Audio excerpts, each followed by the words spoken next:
guys, sabi niya, hey, good morning. Do you have audio?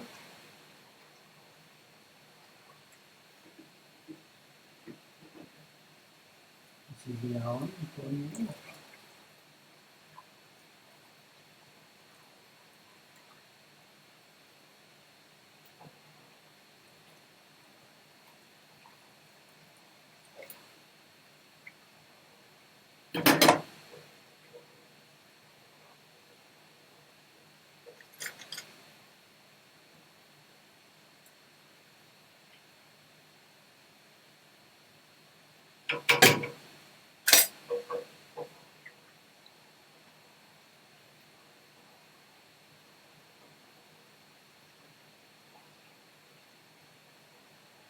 Okay, that's not up to temperature yet.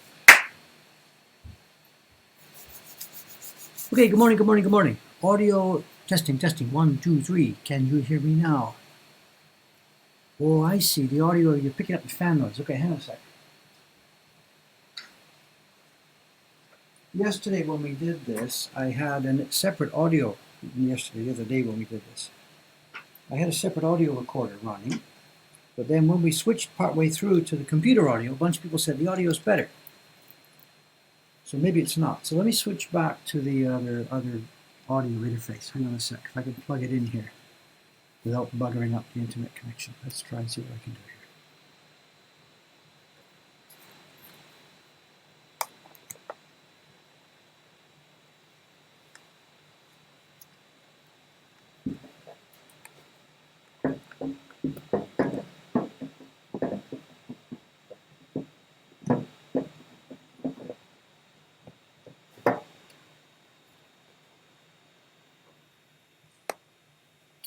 Okay, hang on a sec, hang on a sec. That's the new audio recorder in, but it's not plugged in yet, so 1 minute.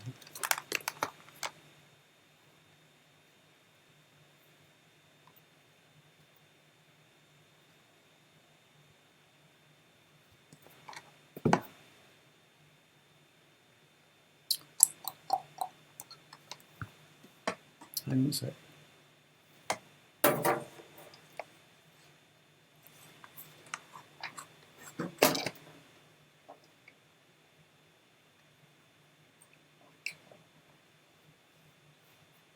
And turn the computer audio off.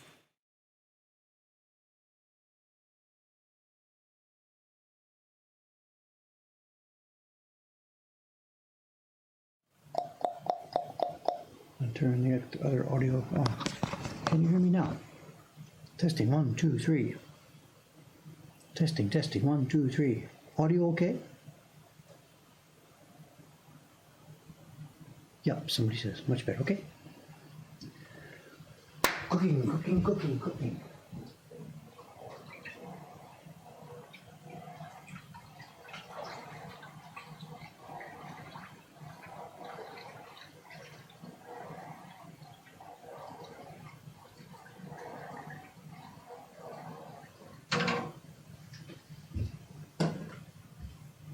Okay, 1, 2, 3 minutes. It'll be ready in a few minutes. Okay, here we are. This is going to be actually our final stream for a couple of weeks. This is Monday morning here in Japan. On Wednesday, I am headed off to Canada if the airlines and stuff are still actually flying. I presume it's not going to get that bad, but who knows? It could get that bad. And we're half concerned, if I get over to Canada for a vacation with my family and then the thing gets worse, can't get back.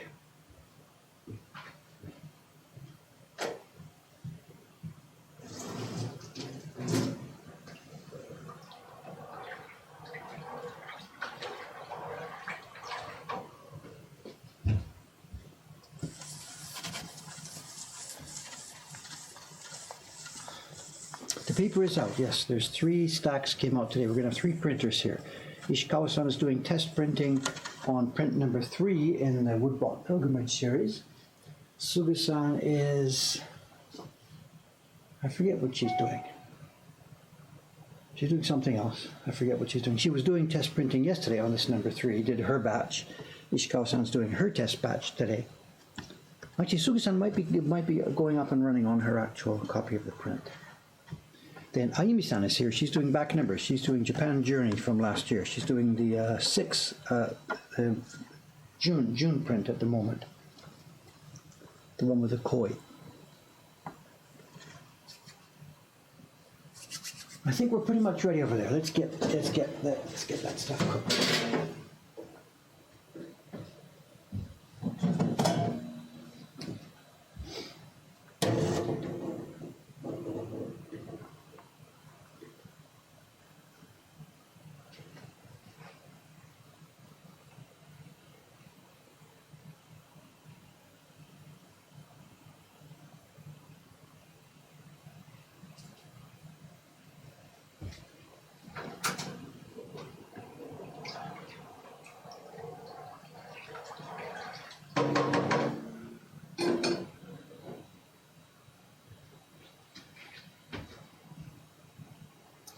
We got 3 liters here this morning. I'm not going to put it all in at once. We're going to start with about 1.5 or 2 liters.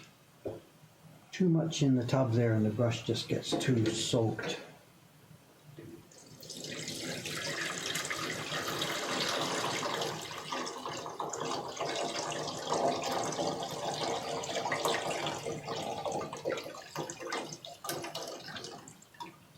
We'll start with about 2 liters.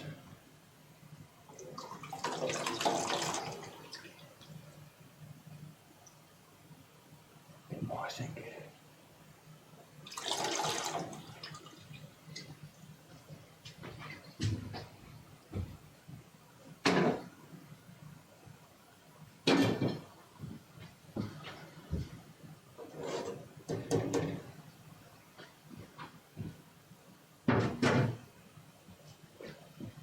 Where's quick every time I walk past the camera now. Okay, brush in. If I put about too much liquid in the bath, it covers up the brush, so the whole brush handle gets sticky and soaked. There's only enough, you only need enough liquid in there to get up to the bottom of the brushes. So.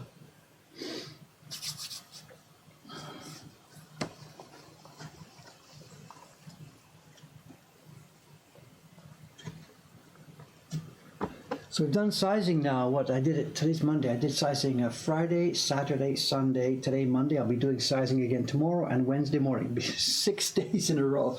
I'm trying to get enough paper ready for our printers. I'm gone for 2 weeks, so I've got to get enough paper ready for them.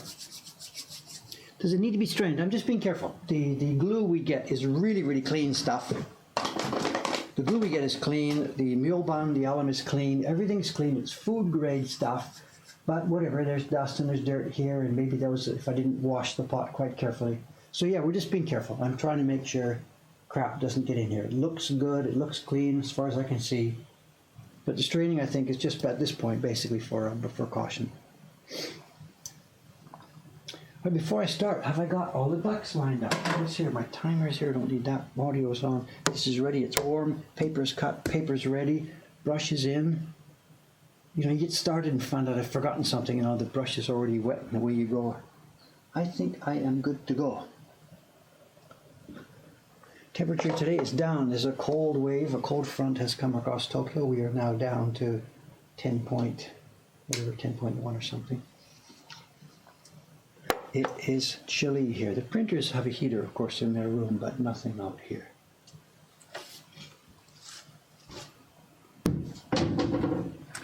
And the work today is going to be, it's Takenaga paper.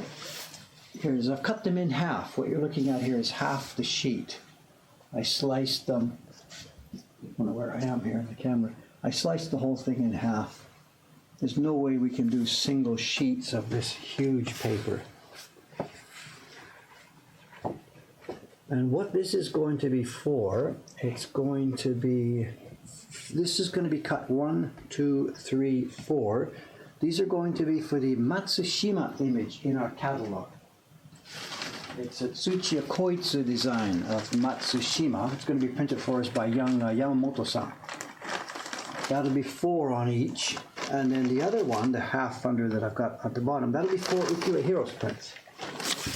Yet more Ukiyo-e Heroes.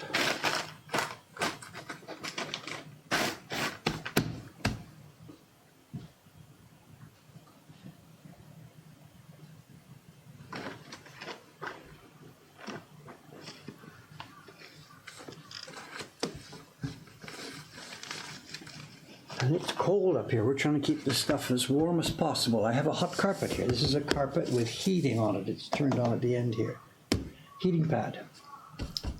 So we've got a heating pad here, the board, which has been sitting face down for the last hour. The board is nice and warm. The paper's been warming up. Keep it up with a towel.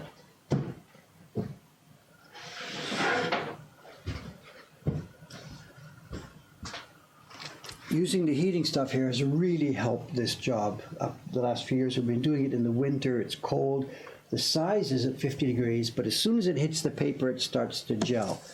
And we've had real trouble with that. Since we got the no-brainer idea of using a hot pad here, it's greatly, greatly increased the quality of the work. 2 years ago, my God, 2 years ago, 3 years ago, we were so much struggling with this. Okay, let's get going. What is it? What's the time? 8:10.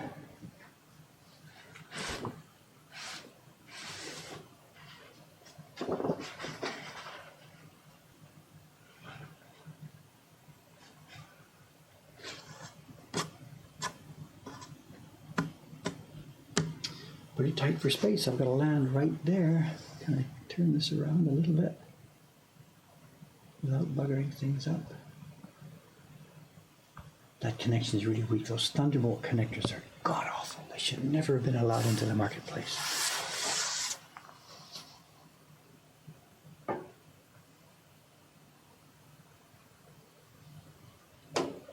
Okay, our camera's good. Okay, let's roll.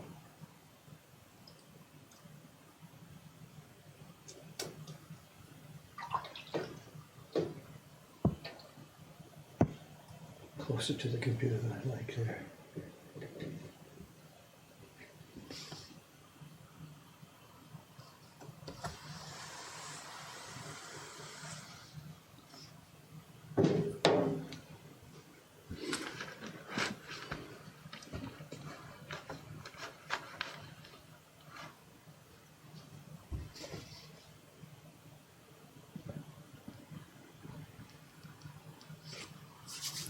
Does the paper stick after drying? No, as you'll see today, I hang it up here in the next room. It dries there, and that's it. Once it's dry, we're done. We're good to go. The printers then moisten it before printing. Oh, I didn't put a new sheet on, Dave. Stop talking, think, work. Smoothly.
What's this? Did I tape the first sheet down? No, I didn't. Interesting. You've seen me do that before. I used to put a piece of green tape at the end. I've had endless trouble with the first sheets for a few reasons. The first sheet sometimes slips on the board. And then when we're peeling them off after I've done it and flipped it and done it, when we hang them, we get to the first sheet and it was frequently stuck to the board. And it would peel off with a tick, tick, tick, tick, tick, tick. It peeled off, but it left a speckled pattern on the front of it. And I was just sort of like, whatever, you lose the first sheet. But then I thought about it for a while and thought about it some more and thought about it some more.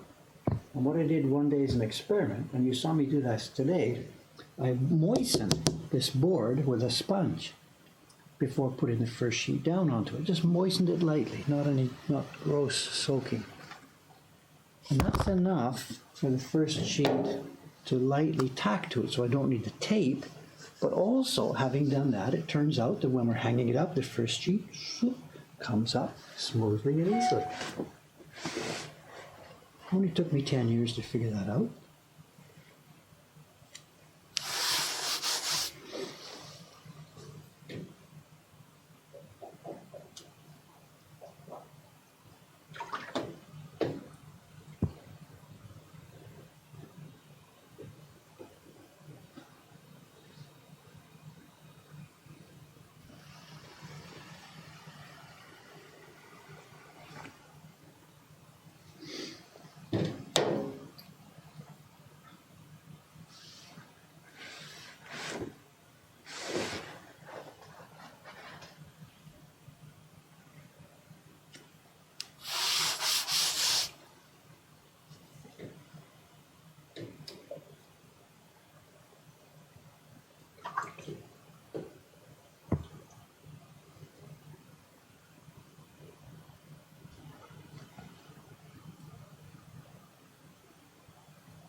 What's this? Why do I need to wet the paper? Oh no, this isn't water, it's glue. Somebody has a bot command, they will explain what's going on. This is glue.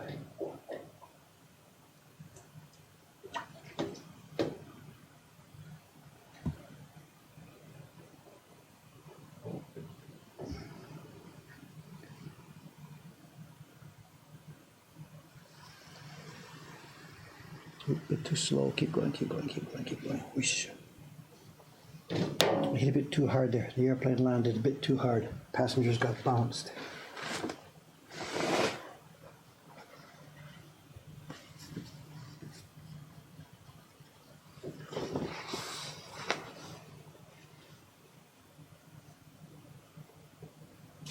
It's only living National Treasure paper.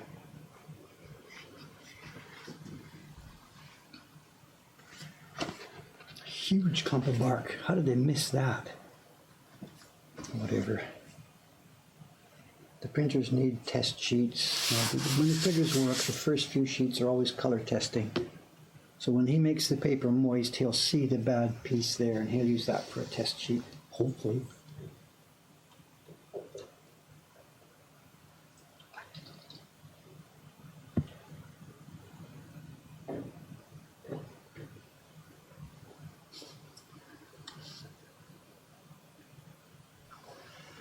The day will come, when we're making our own paper here and I'm the guy that's picked the bark out.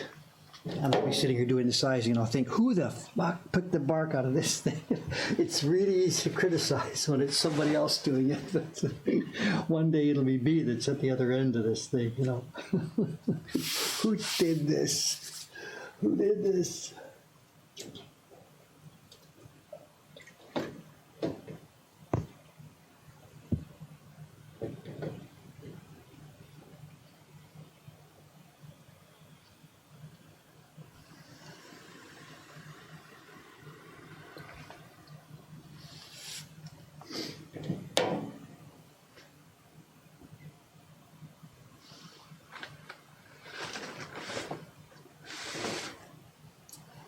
I was reading again Barrett's book. Timothy Barrett wrote an extensive Bible on Japanese papermaking. He visited here for a couple of years back in the 1970s. Now, he's got a book up there. I guess it's just called Japanese Papermaking, Timothy Barrett. Hugely useful resource. My God, I've learned so much from that book in the past few weeks while I've been studying this. And he gives lots of facts and figures. He's a research type guy. And a lot of it is pretty dry numbers, and a lot of it, I'm not sure if I trust the numbers. But anyway, he puts numbers in there. He just wrote down everything he saw and measured it.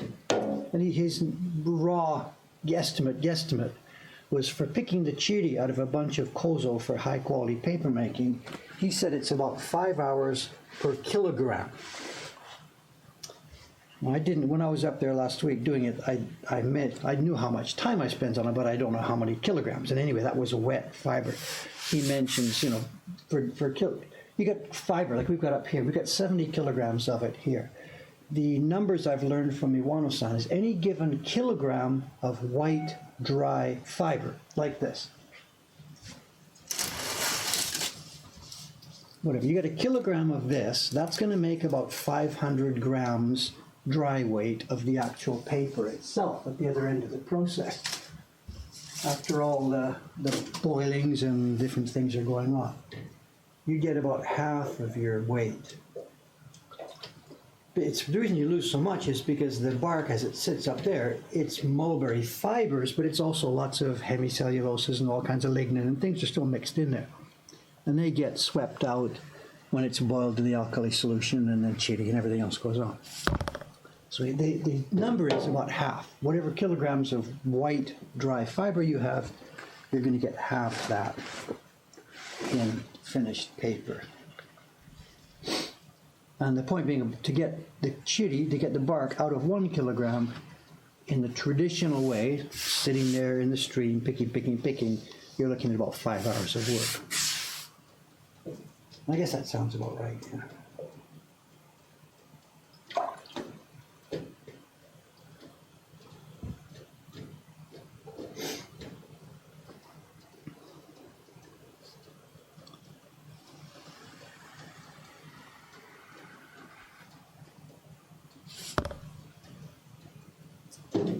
We're storing it pretty dry here, you know. It's really, really dry. There's no dampness. I don't think we're going to have a problem with mold. We have more of a problem with mice than anything else. And it's not great to keep it year after year after year after year. The best, both from Iwano-san himself, from Barrett's book, from all the materials we've read, kozo fiber is best used fresh. Absolutely. The stuff they're picking right now, this is February now. So the various kozo farmers are at it right now. They started picking or cutting, whatever word you want to use. And most of them in January. Although, having said that, this is a really, really warm year, so I don't know how that affects their harvest. It comes earlier or later, I don't know. So the stuff they're picking now will go to the paper maker soon, and that's your best paper, as we hear. So we're not storing it here because we think it's better to age it. We're storing it here just to make sure we've got some in a few years when we start making it ourselves. And maybe all of this stuff here, maybe this will go for testing and testing and practicing and testing and practicing. Who knows? No idea.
Are we planning on making our own paper actively, like for right now, this week, next week? No, of course not. But we are coming to the realization, the kind of paper that's used for this work, we are now down to one family, the last family. And the kids in that family have made their decision not to continue. So the handwriting now is on the wall. If we don't do anything, our business is dead. Quite when that will happen, I don't know. That family is still actively making paper. There are 3 of them, grandma and granddad, they're in their 80s. And the son, who's in his 50s, 53, 54. That's the last family making the kind of paper that we need. There's paper making all over Japan, lots of other people doing it. But we're now down to one family making a specific type of paper that we need. So for me, not to do anything, not to start planning now, would be criminally negligent. So So there's no, as I said, no active plans. I'm not going to start tomorrow. Next week's stream, David's going to make paper. It's not like that. We're just collecting information, collecting resources, collecting some materials.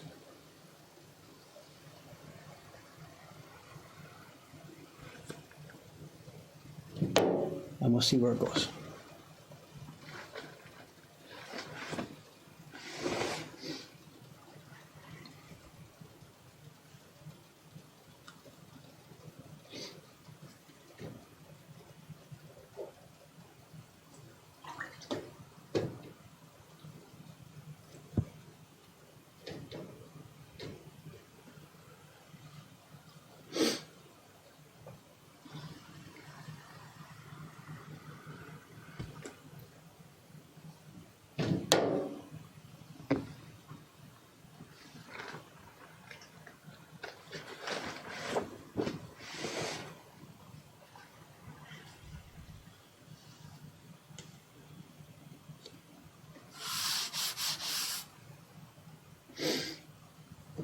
It's actually not a question of information. It's interesting because ever since the end of the Edo era, right into Meiji, even starting in Meiji already, preserving knowledge about Japanese papermaking has been quite a priority. The government, at many times during the years, and this is not recent, this is going way, way, way, way back.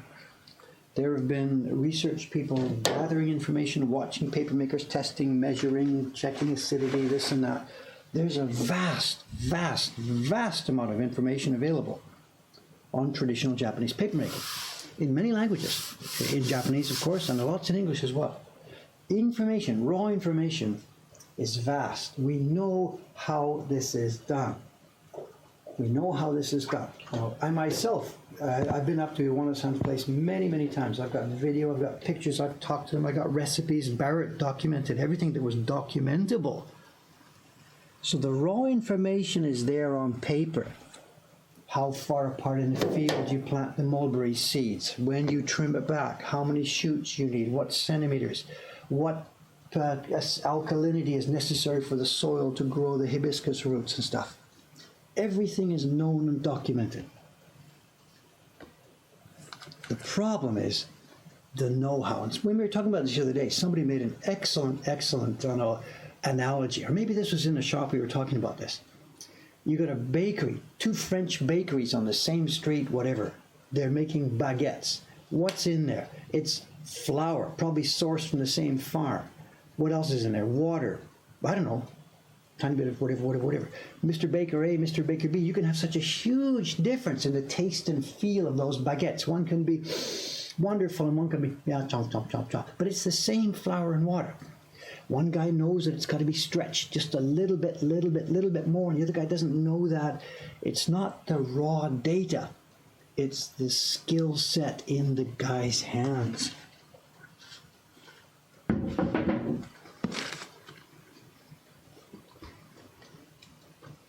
And one huge advantage we can bring to the table here, and I get this all the time when I'm talking to Iwano-san or talking to other papermakers, one huge advantage I bring to the table is I know what happens at the other end of the assembly line, the printing.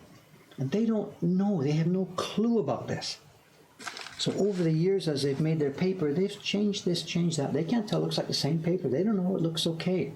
But it's vastly different. Over those decades, it's changed hugely. Okay, we're going to flip here now. We've done the front cover on whatever it is, 20 sheets of paper. I've got 20 more, but they're a different dimension. They're cut. I can't put them on top because they don't line up.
Comments. Just a minute, I gotta keep up with what I'm doing here. Hang on a sec, guys.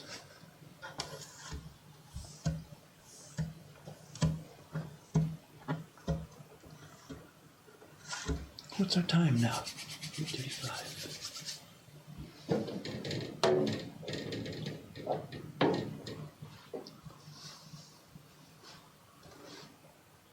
Okay, we flipped the stack over. Now we're going to do the back side.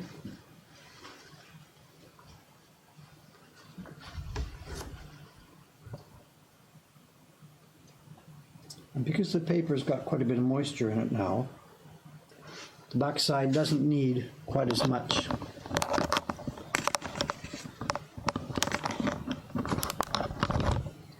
The back side doesn't need quite as much moisture in the brush. So I'll dip it here, and I'll wipe off more. Get 3 wipes here, or whatever. There's less moisture in the brush itself now. And I might move a bit quicker. We'll have a feel here, see how it's going to go.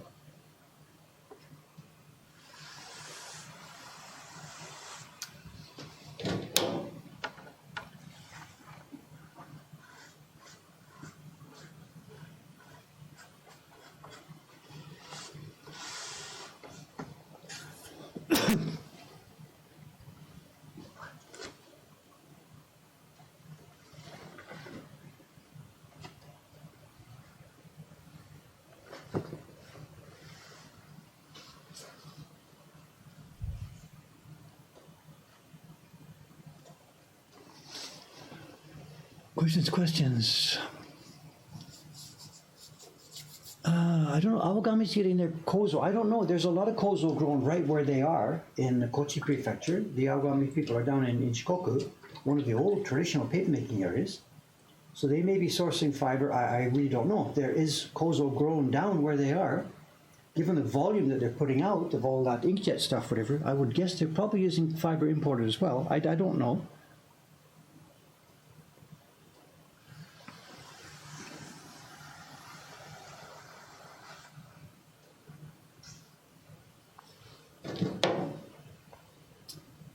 No bark in the Awagami stuff. No, they've got a ton of people working there, a bunch of young people, a ton of young people working there.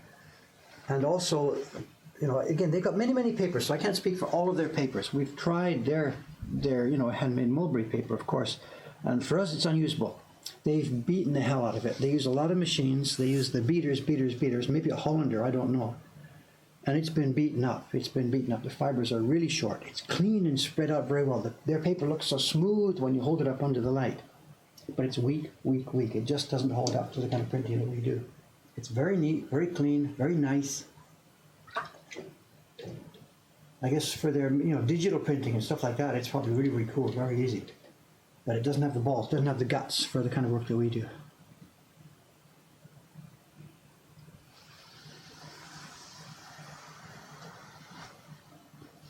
And I'm almost certain that's because it's beaten too much, I guess, I don't know. Where are we? How physically demanding is making paper? You're asking the wrong guy. I've seen it. I've like spent 6 hours of work last week. I don't know. It's just a job. It's no big deal. There's a bit of beating that goes on. I watched Jun-san do the beating last week. It's no problem. It's no worse than digging a ditch or something for a couple of hours. Then the making the paper itself, it's just a repetitive job. I think it's no worse than what we do printers. I don't think it's the work of the devil. The picking out the bark in the cold water is not so much fun, but whatever. It's a job, it's work. Just you do it. If you're just concentrated on, oh my God, this is no fun, then you're not going to... It's not really good for you, but if you see the finished product, you can see the paper, You know where you're going. That's the advantage to someone like us. We know what the finished product is going to look like. So if part of the work is a little bit drudgery, like what I'm doing now is not so interesting, it doesn't matter because I can see where we're going with this.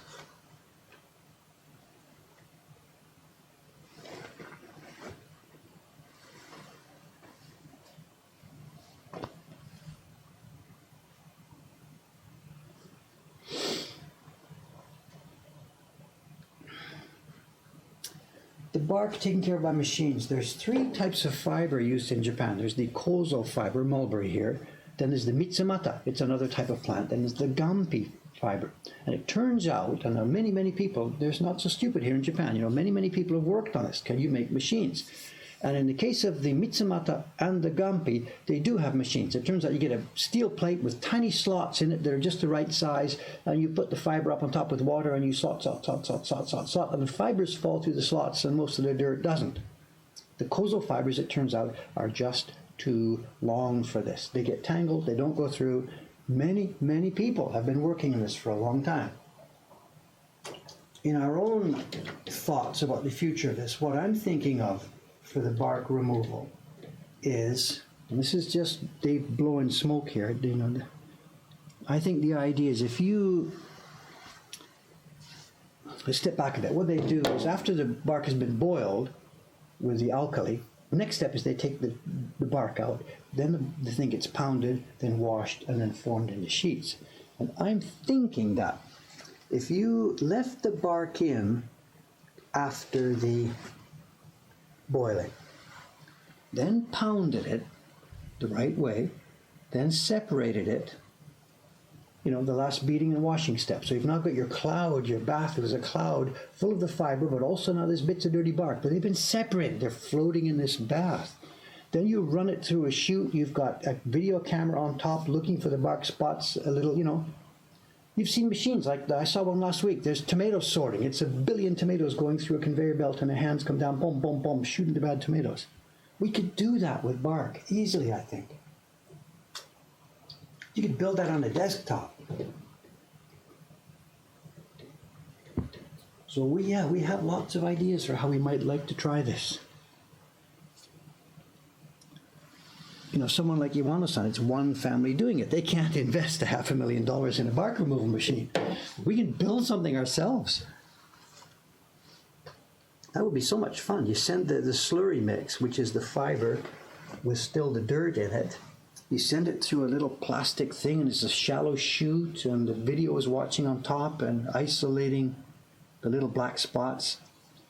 And then, you know, one foot down the road, it opens up and pulls the black spot.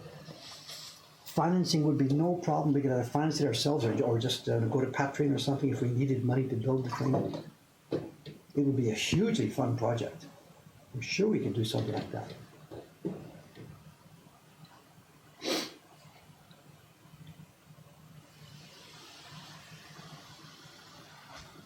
Would it still be handmade paper? Of course. Who cares about picking the bark by hand?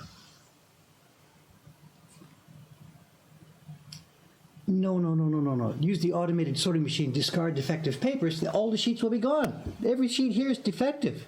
And you can see there's black dots everywhere here. Can I do this without screwing everything up? Any random sheet of paper here.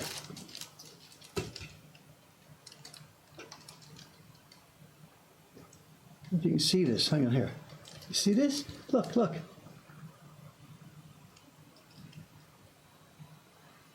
Every freaking random sheet of paper here. It's full of bark. Throwing away the defective sheets means throwing away the whole bloody thing. Every sheet is full of crap. I can't complain to them. It's one guy with his 80-year-old parents doing this with tons of orders pouring in. Instead of spending 5 hours, he'd spend 10 hours. He can't do that. But we can. We'll figure out a way how to do it.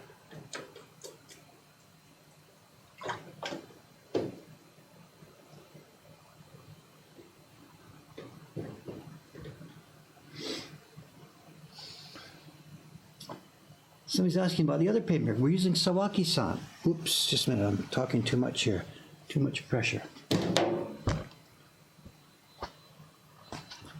Oh no, that's not me. That's in the paper. Another. Oh crap! There's a huge piece of crap inside. Don't. Just whatever. Sawaki-san, our other paper. The guy who's experimenting with making paper for us. How does he do it? He has an interesting way to do it. He's in Mino Prefecture. He's making paper mostly for shoji screens, big, large sheets, and they don't want much bark in there at all. he hires young people, kids in the town who don't have a job because there's not even a convenience store there, like middle school, high school kids. They stand up, they put it in a basket, there's no flowing cold water, they put their radio on play, J-pop loud, and the kids get paid whatever it is, $6 an hour or $10 an hour, whatever it is he pays them. And they chat, and with their good eyes, they pull out all this bark. And that's another thing that's on our list of things to do, sure. Kids. Make sure you're not, doing the slave labor thing, but hire kids. They got great eyes. Let them chat, let them play their rock and roll music.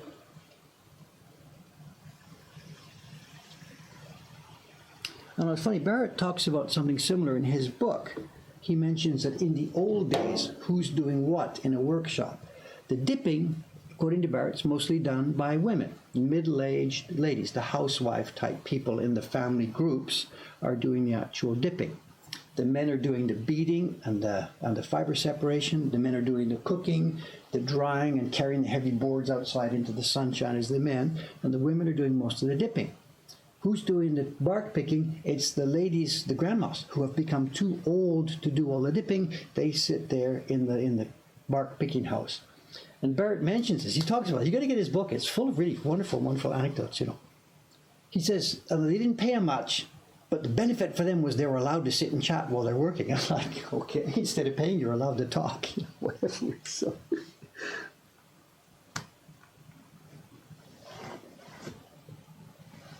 But yeah, it was a community or an extended family business, at least. The families were extended families. It's the old days. The family has 6, 7, 8 kids, a couple of grandmas, granddads around. House is full of labor.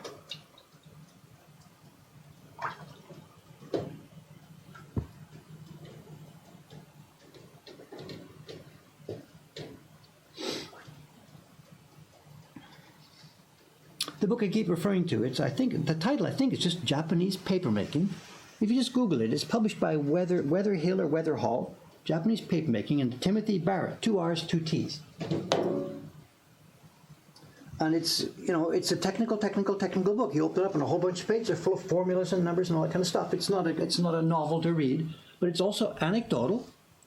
And he goes at this in 2 ways. He did his research, and then most of the book is split into 2 sections. It's a bit randomly organized. The traditional methods, and then how we can do this new over in America growing plants in Idaho and stuff like that. So it's hugely practical.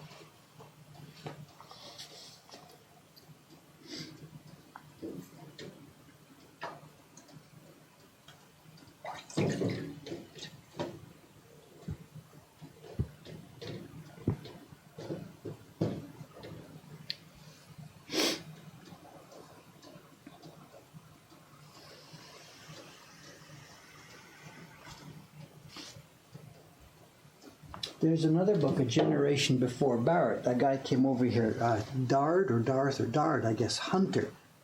This was way ago. This is way before my time. He died, I think, when I was a little kid. And he came over here and studied China, Korea, Japan. When he was over here, Korea and Japan had taken over Korea and stuff like that. So he studied papermaking in Japan and Korea as well, and China. And went back and wrote books and books and books. And some of his books, I would love to read those. Dard, Hunter, traditional Japanese papermaking, blah, blah, blah. Problem is now you find it on Biblio, old books, it's $2,500. And I'm like, yeah, thanks very much.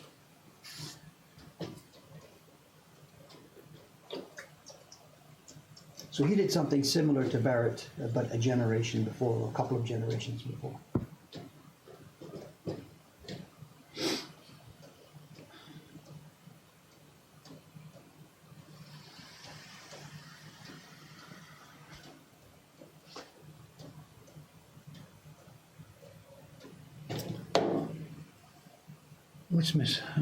What's the reason for the alum? The alum in here, as far as I know, and again, I don't have the scientific knowledge about this, we follow the traditional patterns, the where and why, for, and how. I'm not really sometimes knowledgeable about. The glue, the Nikawa, is clearly for giving physical strength to the paper. On the front, so that the paper doesn't disintegrate when it comes off the block, and on the back, so that it doesn't come apart when we rub it. As far as I can see, the alum is in there. It stops the pigments from spreading and blotting out. Like, blotting paper, you make it wet. So it's interesting. When we moisten the paper, after we're ready for printing, when we moisten it, the water seeps and spreads out through the whole paper. But when we print it with wet water with color in it, the color doesn't seep out. And as far as I understand, that's what the alum is for. But having said that, there's any number of people, older printers, guys that are dead now, whatever, Sekistan was one. He said in the old days they didn't use that. On the Quick 8, why didn't the color spread out? Didn't matter, the old days, they were good at this, they didn't need that. Okay?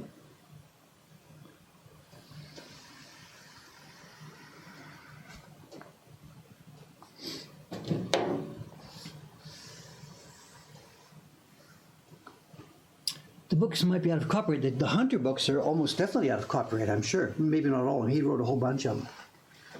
But getting my hands on one at $2,700, it's not easy to get my hands on the damn thing. So I'm sure it's not a copyright problem, it's just an access problem.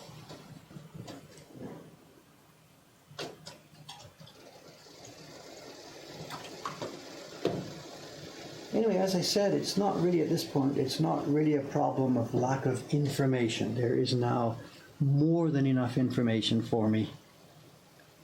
Just it's that last step. Just get started.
Yeah, the Hunter book you're linking there from Amazon, that's a global book. I mean, it's a book about papermaking all around the world. He did a whole bunch of books.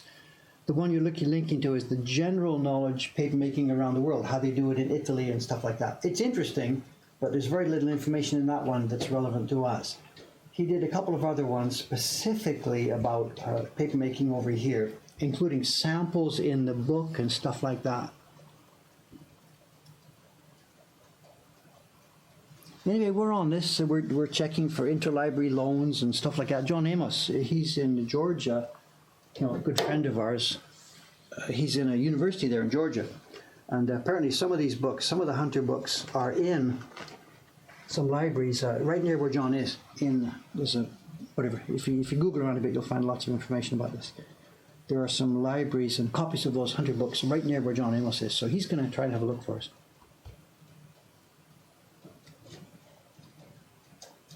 But anyway, as I said, it's, we sort of know what to do. Any hints about how it was done in the old days would very much be appreciated, but we know how to get started.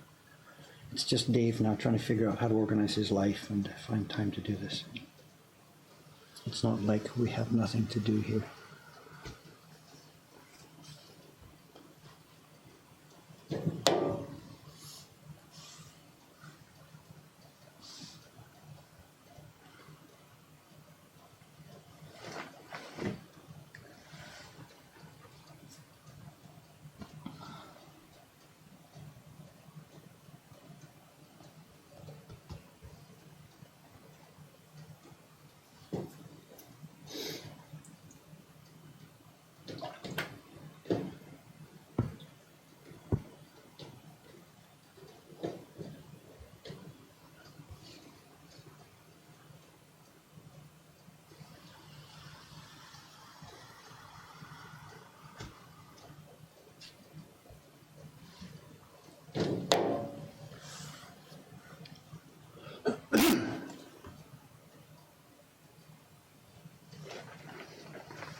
It must be Cameron's house, sure.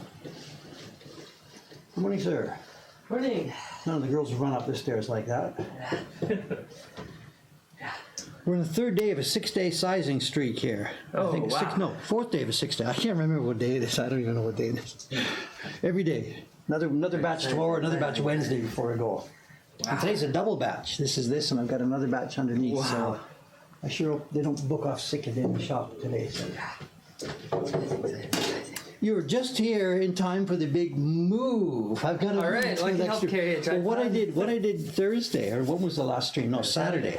I didn't try it. There was too many plugs, and anyway, the same thing. The camera has to come down because it gets unplugged. Yeah. So it's no big deal. Okay. Say hello. And while goodbye. No, what we'll do, I'm going to do, I don't know, for those of you who don't know what's going on now, I've put the glue on here. Next step now is in the next room, I have to hang this up. And there's 5,000 pieces of wire here. So what we'll do now, we're going to shut the stream down, turn it off, goodbye, sayonara, and we will come back to a new stream in 2 Couple minutes. or Yeah. 3 or maybe 4 minutes. Yeah. Unless we face technical difficulties. Well, actually, we have. It's the same thing. I've had it taped. I came here at 7:30 before starting the stream. Saturday worked fine. This time I couldn't get it to start. So we are going to try and come back in 4 minutes. We'll see how this goes. Somebody's just arriving for a live stream. Yep. Sayonara. Back in 4 minutes, I think. Let's see how this goes. Hi, stop streaming.